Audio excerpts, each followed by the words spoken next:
Hey everybody, I know I've been away for a while, but I am finally back and recording YouTube videos. I have two others recorded in addition to this one, and I will be trying to put them up 2 weeks. Well, the first one up 2 weeks after this one comes out. So I figured I'd start this off, just give you a quick shop tour. I have a new place here. This is the side of my building. I broke ground on this in May of 2018. So finished and moved in just before Christmas of 2018. So I've been here just over a year. So here we have the door to get in. What I built was a 30 by 60 barn with a living space upstairs. Had the Amish do a lot of it actually. So we come in, first big room here. This is my machine shop and welding area. You see I got my machines over here. Bandsaw, drill press, vertical horizontal milling machine, which I'm actually just hooking up.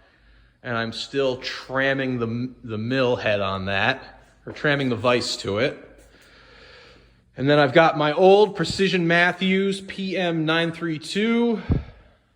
And that one, that's a nice benchtop one. I got the optional under stand, cast iron stand.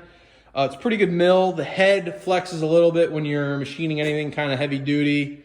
Really, if you're just trying to take a 1/4 inch cut with a 1/4 inch end mill, the head will start to kind of flex a little as it's going. But it still does the trick and it's able to do a lot of work. It has a dro on it, so it's really nice for going and drilling holes, precision holes.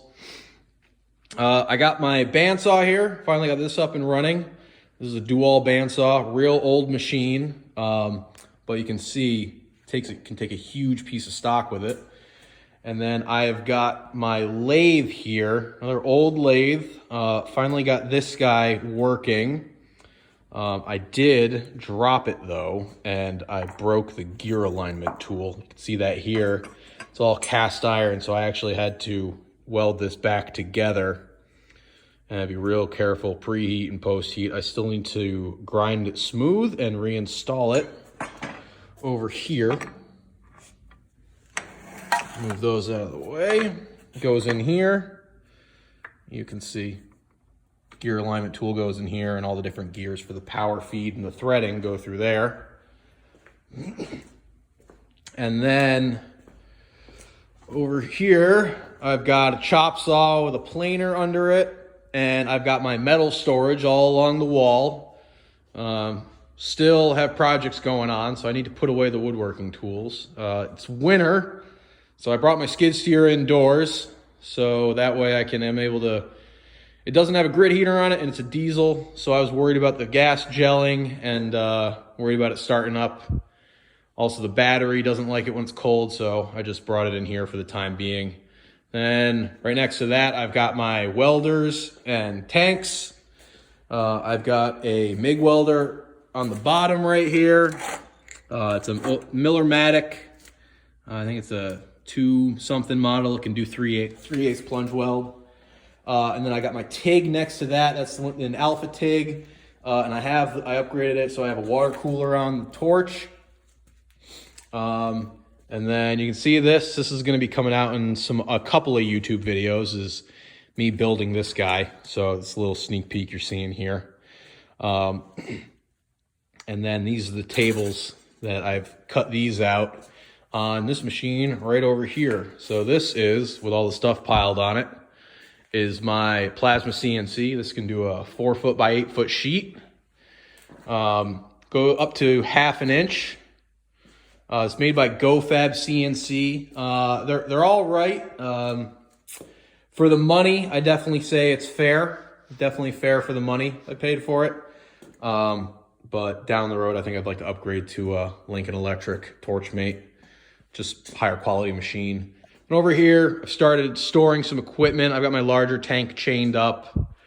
I store some stuff up here. And then I've got these cabinets, which are vertical storage. So I got all my DeWalt tools in here. Big fan of DeWalt. I know some people aren't, but whatever. You can buy your own stuff.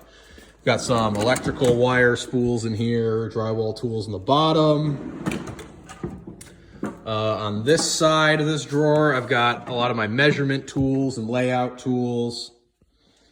On this side, I've started putting together just kind of my wrenches, screwdrivers, stuff like that.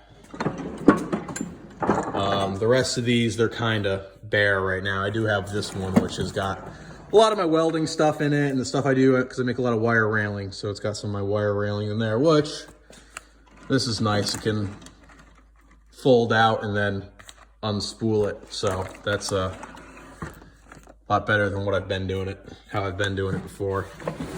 And then this one right here, it's all my clamps, grinding discs, stuff like that.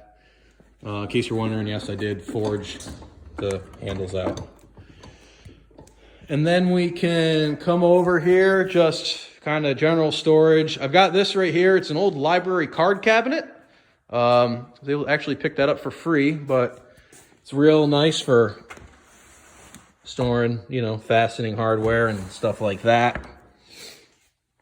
This is a railing job that is currently on hold. Large railing. It also has 2 sections for a staircase to go with it, and then it's going to get a rail cap on top, and the whole thing is going to get painted with a rust inhibiting enamel paint. And we come into the forging area.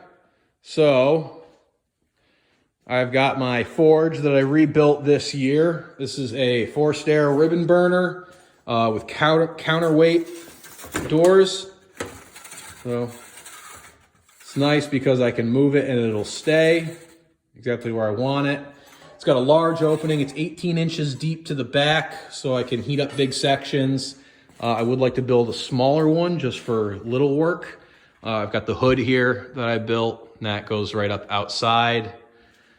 And then I've got some old blowers here. This one's a Champion 400. The other one is Buffalo Forge blower. And then I've got my Anyang 88 power hammer right here. Right now it has the saddle on it because I've been doing some tenoning. So got my tenon tool right here. Just fits in like that. And if anyone's thinking about buying a power hammer, I really recommend giving James shooting him an email over at Anyang. He's awesome, very knowledgeable, picks up the phone. I called him with a couple questions. He's great to deal with. And then I got my post vise. I've got one anvil over there waiting to be put on a stand. That's my largest anvil, and it's the one I have not used. And I got my other 2 anvils over here, my original Fulton, which absolutely love it. I know it's a small anvil, but it's the first real anvil I ever bought. Can't part with it. And I got this old mouse hole over here. Definitely needs some work. I think I'm gonna put some hard facing rod over the top of it, and then bring it up the road to a friend of mine who has a real large milling machine. We'll face the whole top of it and then put a nice gentle radius on the edges and get that cleaned up. And then the thing I'm working on now is in this room here. This is my grinding and finishing room, which you can see I haven't been making many knives because it's bare. But over here will be in this corner right over here. This will be where my grinders will go. I'm planning on having 2 of them. I've got one that I'm making now. I'm going to make another. And then I'm going to try and store all the belts underneath it and have a dust collection system. Already have the dust collector, just need to make the separator. And I got my chop saw and my belts. And, you know, it has AC down in here during the summer, which is really nice when it gets hot and humid summers. Here's a section of that railing I mentioned before with the stairs. You can see it's angled. That's for the staircase. Then this is just a box of railing parts because that project is on hold. And then that kind of concludes the majority of it. The only other thing I really got down here is this bathroom over here and this door, a little shop bathroom. And I got a mechanical room over here. But in case any building inspectors watch, I'm going to go away from that one. So that's it for me right now. Like I said, I have got other videos already recorded. The first one I'm going to upload after this is video on making a riveting tool. I had been asked to do that a while ago.